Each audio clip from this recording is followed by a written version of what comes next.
महामहिम राष्ट्रपति जी, उमा भारती जी, चौधरी बीरेंद्र सिंह जी,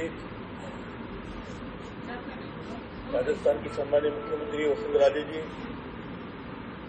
जाट जी, Shashi Shekhar ji, all the excellencies, distinguished friends, and people who have come from not just all parts of India, but different parts of the world to participate in this very important conference.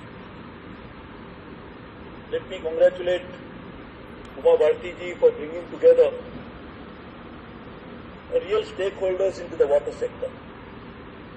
Every person in India, every citizen of the world has a stake in water. I don't think anybody ever can survive without water. For a while I was the Minister of Power and I used to think that power was the biggest problem. Till I became in charge of water and realized that people can survive without power but cannot even survive for a second without water.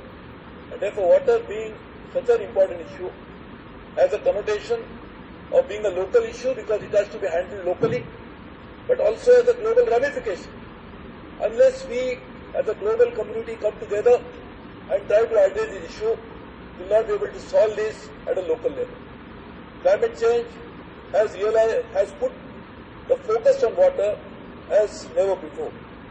Unfortunately, in climate change, the debate continues to be on how to mitigate the emissions, but not realizing that the effect of water or effect of climate change on water is so huge that we really need to look at the adaptation side of climate change in an effective way.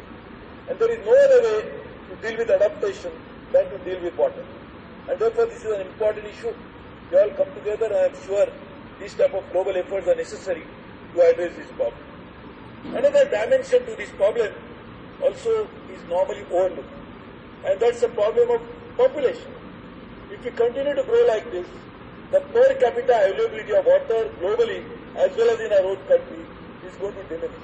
It is not just arithmetic that you divide the availability of water by number of people, but also because number of people rise, they take over the land, which is so critical for storing the water. And therefore water and land, water and population, water and climate change, they are very serious issues, need to be tackled at a very important level. I am very happy that this particular forum has been focusing on one of the most relevant issues related to water. One of the big problems we are facing today in India is in some part of the country we are having huge water shortage. But if you really go after a few months, in August, in July, in September, some part of India will also face another kind of water problem. And that is because of too much of water available due to flooding. So how do you solve the problem when one part is suffering from the same water problem of being abundant water, whereas other is suffering because there is no water? And therefore we really need to look at how do we make sure that inter-basin water transfer also could be one of the solutions to deal with this water problem. The other dimension is that when we have this problem, we also realize that when the water comes into the country, it is available for very few days. Maybe 15 days in a year, we get good monsoon. And even in those 15 days, the intensity of water that rains is not too much, barring few hours of those days. So if we are getting too much of water in few hours and need to be used for remaining 365 days, the only way we can do it is by having storage. Unfortunately, in India, we have got only 200 cubic meters storage per capita, as opposed to more than double in China, and even in US, which is even more than 10 times of India. And in a country like US, where the water does not come only from monsoon or the rains, but also comes because of melting of snow. Unlike that in India, more than 85-90% of the water comes to us only through the raining season. So we really need to look at these issues as a very serious matter. We also need to tackle it, as I said, at national level, also at global level, but also at local level. Globally, we need cooperation. National level, we need strategies, and at local level, we need action. The action must come in the form of, can we divide all our 700,000 odd villages in India, villages in Africa. Latin America doesn't face that problem because they have 26% of the water of the world. and very small 6% population.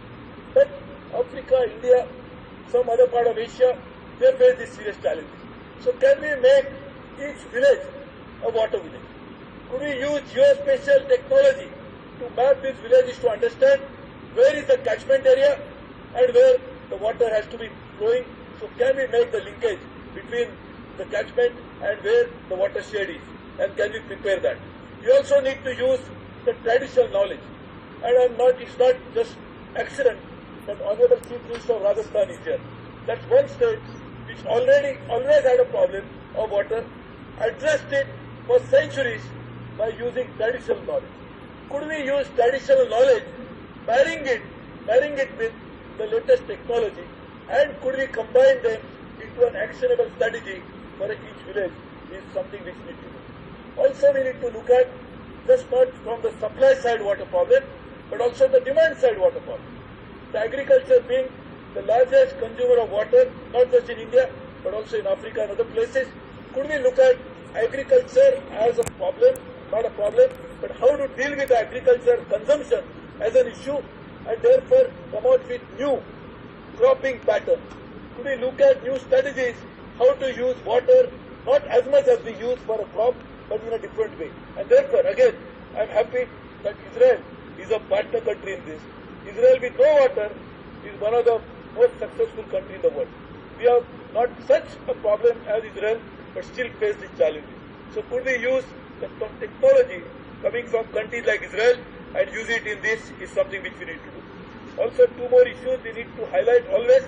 One is how do you make sure that our traditional water storages, whether it lakes, whether it was small streams, they are all today completely dysfunctional. How to restore them? They are also natural storages. So how could you use them as storages? How do you use them as the custodian of the water, which will actually address the water security issue? If we do not address water security and try to look at all other issues as security, probably will not be addressing the fundamental issue. So restoration of lake is something important, as well as the point that Honorable Water Resource Minister was saying is the issue of groundwater. For too long we felt